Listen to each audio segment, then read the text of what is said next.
இன்றைக்கி என்ன பண்ண போகிறோன்னு பார்த்தீங்கன்னா பானிபூரி தான் செய்ய போகிறோம். வாங்க போய் செய்யலாம். இப்போ உருளைக்கிழங்க வேக வச்சு எடுத்துக்கலாம். பார்த்திங்கன்னா உருளைக்கிழங்க நல்லா வேக வச்சு எடுத்துக்கலாம்.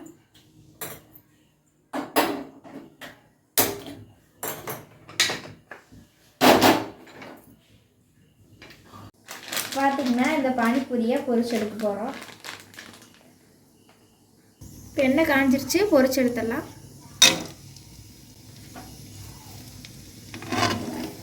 பானிபூரி பார்த்திங்கன்னா நல்லா பொரிஞ்சு வந்துருச்சு. சீக்கிரம் எடுக்கணும். நம்மளுக்கு தேவையான பானிபூரியெல்லாம் பொரிச்சு எடுத்துக்கலாம்.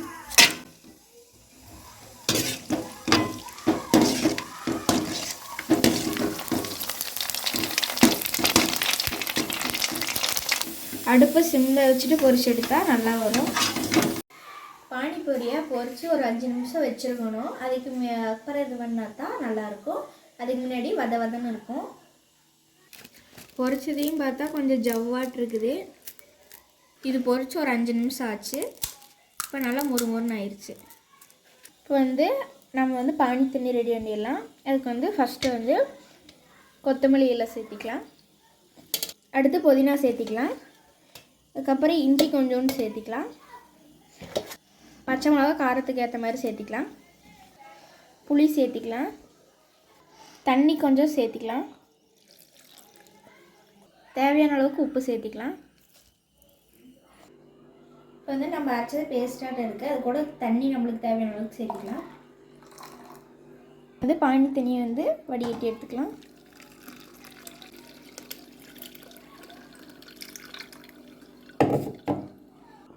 இப்போ பானி தண்ணியோட கொஞ்சோண்டு கரம் மசாலா சேர்த்திக்கலாம். இப்போ நல்லா கலந்து விட்டுக்கலாம். இப்போ நம்மளுக்கு பானி தண்ணி ரெடி ஆயிடுச்சு. இப்போ உருளைக்கிழங்கு வேக வச்சு நல்லா மசிச்சு எடுத்துக்கலாம். ஆனியன் சேர்த்திக்கலாம். கொத்தமல்லி இலை சேர்த்திக்கலாம். உங்களுக்கு தேவையான அளவுக்கு மிளகாத்தூள் சேர்த்திக்கங்க. உப்பு தேவையான அளவுக்கு சேர்த்திக்கலாம். எல்லாத்தையும் நல்லா கலந்து விட்டுக்கலாம். ஒரு பூரி எடுத்து நல்லா இப்படி உடச்சி விட்டுக்கணும். இப்போ நம்ம கலக்கி வச்சுக்கிற உருளைக்கிழங்கு மசாலாவை சேர்த்திக்கலாம்.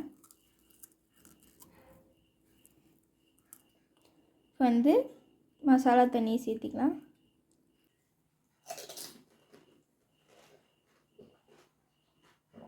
சூப்பராக இருக்குது, நல்லா காரமாக.